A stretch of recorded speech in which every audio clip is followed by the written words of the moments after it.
बिस्मिल्लाहिर्रहमानिर्रहीम अस्सलामु अलैकुम रहमतुल्लाह। 6 जजेस की जानिब से जो ख़त लिखा गया है उसमें बराह रास्त आईएसआई के ऊपर इल्ज़ाम लगाया गया है और ये बराह रास्त डील करता है आईएसआई के सरबरा जनरल नदीम अंजुम से, क्योंकि उनके इदारे का नाम आ गया है।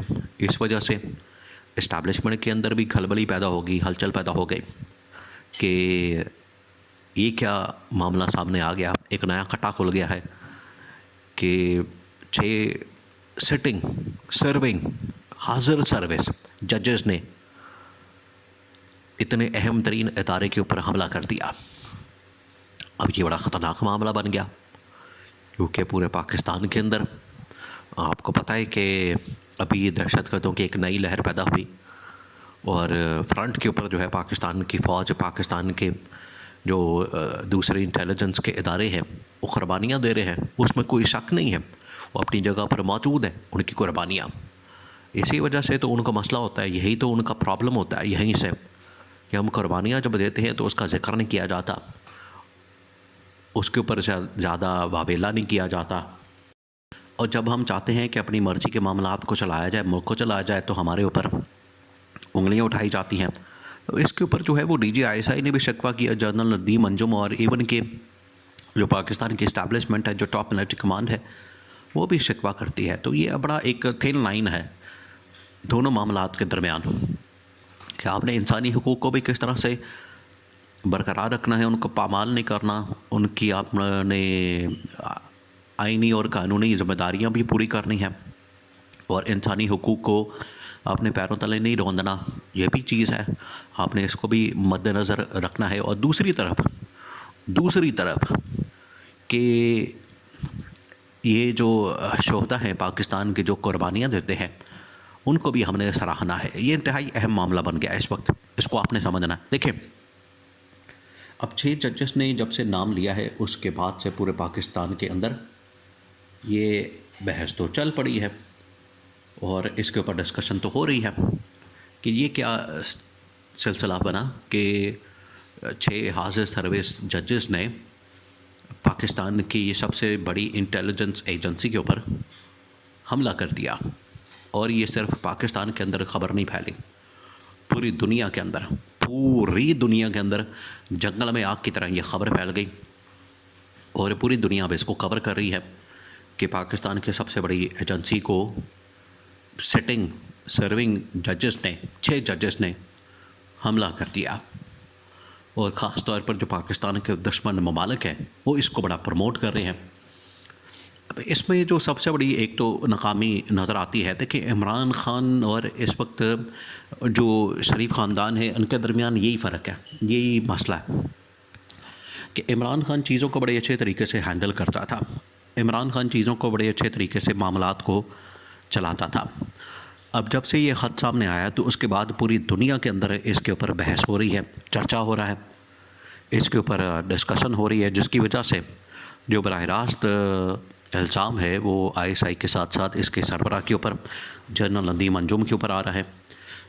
और ये इदारा जो है वो बराह रास्त एक किस्म का ज़ैली इदारा है पाकिस्तानी फ़ौज का। तो दोनों जो इदारे हैं, फ़ौज और आईएसआई, उनके ऊपर ये उंगलियां उठ रही हैं, सवालात हो रहे हैं पूरी दुनिया में, अमेरिका का, यूरोप क्या, अरब ममालिक क्या, हर जगह के ऊपर ये उंगली उठाई जा रही है। फिर आप इससे भी अंदाज़ा करें कि जब ये अब बाहर जाएंगे दूसरे ममालिक में, बाहर जाके ये मुलाकातें करेंगे, आर्मी चीफ़ भी या डीजी आईएसआई भी, तो उनके ऊपर ये कहा जाएगा कि आप अपने मुल्क के अंदर ये गुल खिलाते हैं, ये हरकतें करते हैं, तो इस तरह की बातें की जाएगी। इसमें अब जो शहबाज शरीफ है या शहबाज शरीफ की जो हुकूमत है, मौजूदा जो हुकूमत है, मुकम्मल तौर पर इसमें नाकाम नज़र आती है। वो इस तरह से कि इन्होंने एक इंक्वायरी कमीशन बनाने का तो ऐलान कर दिया। अब इंक्वायरी कमीशन क्या? इंक्वायरी कमीशन के अंदर ये होगा कि 1-2 जजेस के ऊपर मुश्तमिल एक कमीशन बना दिया जाएगा। अब जब भी ये कमीशन बैठेगा तो वो 6 जजेस को भी बुलाएगा, नई नई कहानियाँ निकलेंगी। फिर उसमें अगर तो ये ओपन की समात होती है तो फिर तो हर रोज़ ही मीडिया के ऊपर तमाशा लगा होगा, और ये जो तमाशा है ये ना सिर्फ पाकिस्तान की इंटेलिजेंस एजेंसीज़ का, पाकिस्तान की फ़ौज का तमाशा लगेगा, और दुनिया भर में पाकिस्तान के मुतालिक बातें होंगी और इन इदारों की जगहसाई होगी, रुसवाई होगी, लोग हंसेंगे इसके ऊपर, मामले के ऊपर। तो जो हुकूमत है वो मुकम्मल तौर पर दोनों साइड, जो अदलिया है और जो इस्टेब्लिशमेंट है, दोनों में कोई पैचअप करवाने में नाकाम रही। हालांकि होना तो ये चाहिए था कि ये जजेस जो हैं वो हुकूमत के पास जाते, हुकूमत के सामने ये मामला रखते, उनके सामने ये अपनी पूरी तफसीलात शेयर करते और फिर हुकूमत वक्त जो इस वक्त शहबाज शरीफ की है वो फिर इनका कोई ना कोई तोड़ और सलूशन निकालते और इसका कोई हल निकालते। लेकिन शहबाज शरीफ के अंदर इतनी अहलियत और काबिलियत मौजूद है नहीं कि वो इस तरह का कोई भी काम कर सकें। इमरान खान अगर होता तो इमरान खान ने सबको बुला के एक टेबल पर बैठा के सारे मामलात सेटल करवा देने थे और इमरान खान के अंदर यही खासियत है।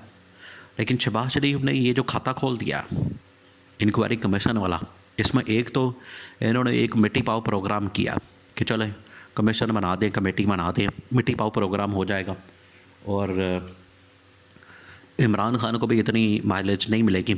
लेकिन इससे जो जगहसाई होगी, इससे जो पूरी दुनिया के अंदर अब इससे मुतल्लिक बातें होंगी और जो डिस्कशन होगी, चर्चा होगा, उसकी वजह से पूरी दुनिया में शोर शराबा होगा और पाकिस्तान के इदारों के ऊपर, पाकिस्तान के फ़ौज के ऊपर, पाकिस्तान की आईएसआई के ऊपर उंगलियां लोग उठाएंगे।